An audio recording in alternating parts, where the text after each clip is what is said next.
வணக்கம் எல்லாருக்கும். Bonjour à tous. Comment allez-vous? நீங்கள் ஜூம் வகுப்பு எப்போ தொடங்குவீங்கள்னு சொல்லி கேட்டுக்கொண்டிருந்தீர்கள். நாளை, அதாவது பிப்ரவரி 5ஆம் தேதி சனிக்கிழமை காலை 9:30 மணிக்கு புதிய வகுப்பு ஆரம்பமாக உள்ளது. அத்துடன் ஞாயிற்றுக்கிழமை மாலை 5 மணிக்கு நிவோ 6 உள்ள வகுப்பு ஆரம்பமாக உள்ளது. அத்துடன் நீங்கள் நேரடியாகவும் வந்து லாக்குர்னவில் அமைந்துள்ள எங்களுடைய பாடசாலையில் படிக்கலாம். சனிக்கிழமை காலமை 10:30 ஒரு வகுப்பு இருக்குது, பிறகு 1:30 இன்னொரு வகுப்பு இருக்குது. ஞாயிற்றுக்கிழமை காலமை 9 மணிக்கு, பிறகு 11 மணிக்கு, பிறகு 2:30 மணிக்கும் வகுப்புகள் உள்ளன. திங்கட்கிழமை காலை 11 மணிக்கும், செவ்வாய்க்கிழமை காலை 11:30க்கும், அதே மாதிரி வியாழக்கிழமை காலமை 9 மணிக்கும் வகுப்புகள் உள்ளன. இவ்வகுப்புகள் ஒவ்வொன்றும் ஒவ்வொரு தரத்தில் உள்ளன. மேலதிக விவரங்கள் அறிய எம்முடன் தொடர்பு கொள்ளுங்கள்.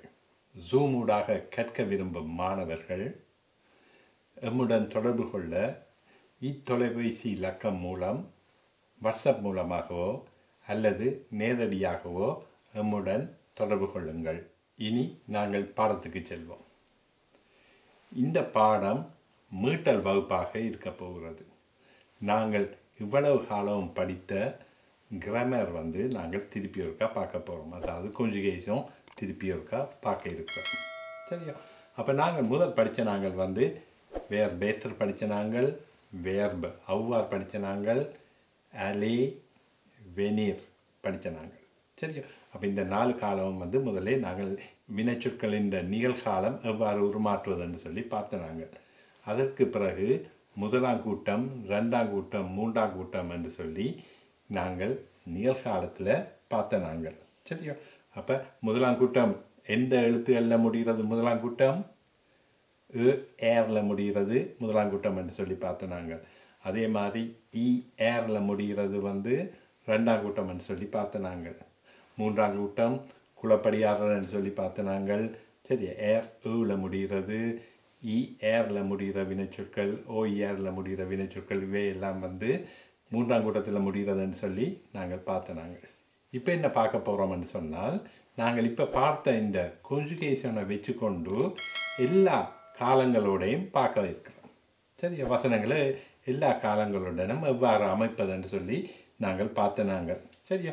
ஃபியூச்சர் ப்ரோஷ் பார்த்த நாங்கள். ஃபியூச்சர் ப்ரோஷ்ன்றது வந்து வேர்பு அலேயோட இன்னொரு வினைச்சொல்ல போடுறேன்னு சொல்லி பார்த்து நாங்கள். சரி, இப்போ உதாரணமாக நான் புறப்பட போகிறேன், je vais partir என்று சொல்லி பார்த்து நாங்கள். அது ஃபியூச்சர் ப்ரோஷ் இனித்தான் நடக்க இருக்கிறதில் வந்து நாங்கள் நிகழ்காலத்தில் சொல்கிறோம் வந்து வேர்பு அலேயோட. அதே மாதிரி நாங்கள் பசே ரெசோன் என்று இருக்குது. பசே ரெசோன்னு சொன்னால் இப்போ தான் முடிஞ்ச செயலை சொல்கிறதுக்கு நாங்கள் பாய்ப்போம். சரி, இப்போ உதாரணமாக சொல்கிறேன், இல் வியாந்து பார்த்தியர் என்று சொல்கிறோம். இல் வியாந்து பார்த்தியர், அவர் இப்போ தான் போனவர், இப்போ தான் புறப்பட்டவர் என்று சொல்லி சொல்கிறோம். சரி, ஆகவே வந்து இந்த ஃபியூச்சர் ப்ரோஷ், பசே ரெசோன், ப்ரெசோன், பசே கொம்போசே, சென்ற வகுப்பில் படித்த ஏத்ரோந்திரந்து இவை எல்லாத்தையும் வச்சுக்கொண்டு நாங்கள் எப்படி ஒரு வினைச்சொல்லை வச்சுக்கொண்டு வசனங்கள் அமைக்கிறதுன்றது தான் நாங்கள் பார்க்க இருக்கிறோம். சரி, இப்போ உதாரணமாக வந்து நாங்கள் travailler என்ற வினைச்சொல்லை எடுப்போம். சரி, அப்போ travailler என்ற வினைச்சொல்லை வச்சுக்கொண்டு இப்போ உதாரணம் பாருங்கள், நான் நிகழ்காலத்தில் முதல் சொல்கிறேன் வந்து நான் வேலை செய்கிறேன். அப்போ என்னென்று சொல்லுவீங்கள்? je travaille என்று சொல்லுவீங்க. சரியா? je travaille என்று சொல்லுவீங்க. அதே மாதிரி அவன் வேலை செய்கிறான்டா என்னென்னு சொல்லுவீங்க? il travaille என்று சொல்லி சொல்லுவீங்க. நீங்கள் வேலை செய்கிறீர்கள் என்றால் vous travaillez என்று சொல்லி சொல்கிறீங்க. சரியோ? இதே இது இப்போ நான் சொல்ல போகிறேன், நான் வேலை செய்ய போகிறேன் என்று சொல்லி சொல்கிறேன். அப்போ என்னென்னு சொல்வீங்க? je vais travailler என்று சொல்வீங்க. je vais travailler என்று சொல்வீங்க. அதே மாதிரி அவன் வேலை செய்ய போகிறான். அப்போ என்னன்னு சொல்லுவீங்க? il va travailler, il va travailler.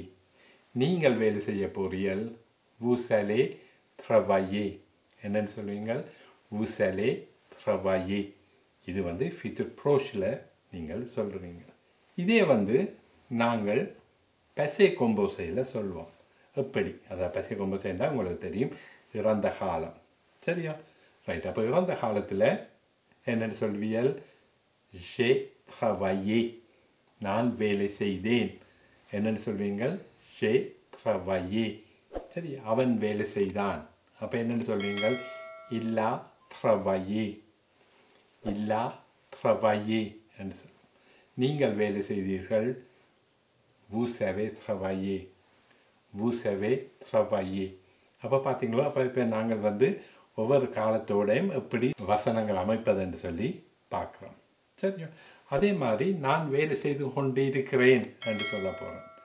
என்னென்னு சொல்லுவான்? வேலை செய்து கொண்டு இருக்கிறேன். je suis en train de travailler, je suis en train de travailler. நான் வேலை செய்து கொண்டு இருக்கிறேன். நாங்கள் முதல் பார்த்து நாங்கள் je travaille என்று சொன்னால் நான் வேலை செய்கிறேன். சரியா?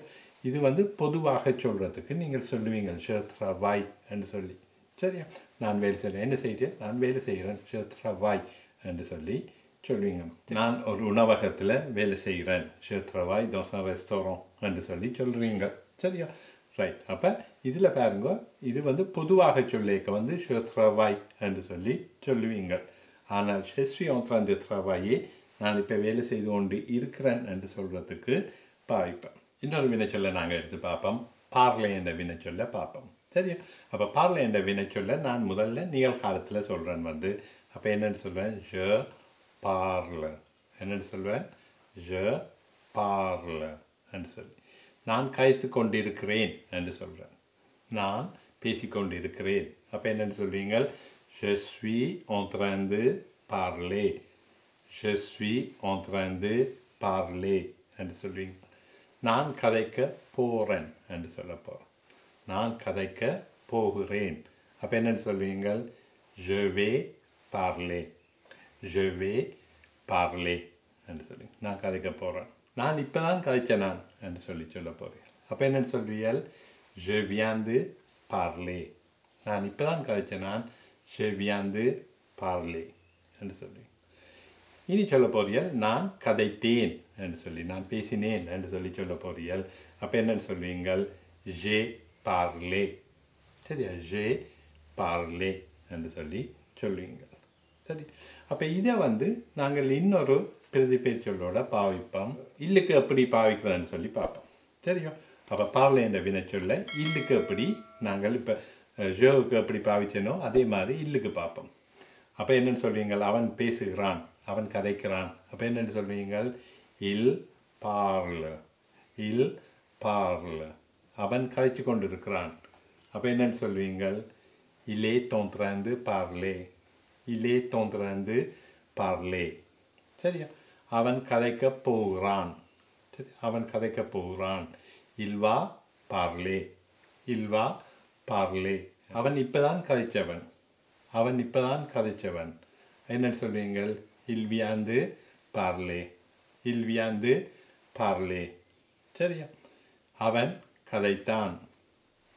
il a parlé, il a parlé. சரியா? இதை நாங்கள் மூக்கு எப்படி இந்த வசனங்கள் அமைக்கிறேன்னு சொல்லி பார்ப்போம். அதாவது நீங்கள் என்று சொல்லி. அப்போ பாருங்க, நீங்கள் கதைக்கிறீர்கள். அப்போ ஃப்ரெஞ்சில் என்னென்னு சொல்வீர்கள்? vous parlez. சரியா? vous parlez என்று வரும். சரி, நீங்கள் கதைச்சு கொண்டு இருக்கிறீர்கள். அப்போ என்னென்னு சொல்வீர்கள்? vous êtes en train de parler, vous êtes en train de parler. சரியா? நீங்கள் கதைக்க போறீர்கள். அப்போ vous allez parler. என்னென்று வரும்? vous allez parler. நீங்கள் இப்போ தான் கதைச்சியல். vous venez de parler. என்னென்னு சொல்வீங்கள்? vous venez de parler. இனி நீங்கள் கதைச்சு கொண்டு இருக்கிறீர்கள் என்று சொல்கிறேன். நீங்கள் கதைச்சு கொண்டு இருக்கிறீர்கள். vous êtes en train de parler, vous êtes en train de parler. இனி சொல்ல போகிறேன். நீங்கள் கதைத்தீர்கள் என்று சொல்கிறேன். நீங்கள் கதைத்தீர்கள். அப்போ என்னென்று வரும்? vous savez parler, vous savez parler. சரியா? அப்போ பார்த்தீங்களா, நான் je, il, vous இந்த மூன்றுக்கும் எவ்வாறு வசனங்கள் வந்து ஒவ்வொரு காலத்தையும் வச்சுக்கொண்டு அமைப்பதுன்னு சொல்லி ஒரு வினைச்சொல்லை வச்சுக்கொண்டு எவ்வாறு வசனங்களை அமைக்கிறதுன்னு சொல்லி பார்த்தோம். சரியா? அப்போ இது உங்களுக்கு ரொம்ப உபயோகமாக இருக்கும் என்று நம்புகிறேன். இந்த பாடம் பற்றிய உங்களுடைய எண்ணங்களையும் கருத்துக்களையும் கொமெண்ட்ஸில் பதிவிடுங்கள். பிடித்திருந்தால் லைக் பண்ணுங்கள், ஷேர் பண்ணுங்கள், சப்ஸ்கிரைப் பண்ணுங்கள். நான் உங்கள் Prahladan. Au revoir. À la prochaine.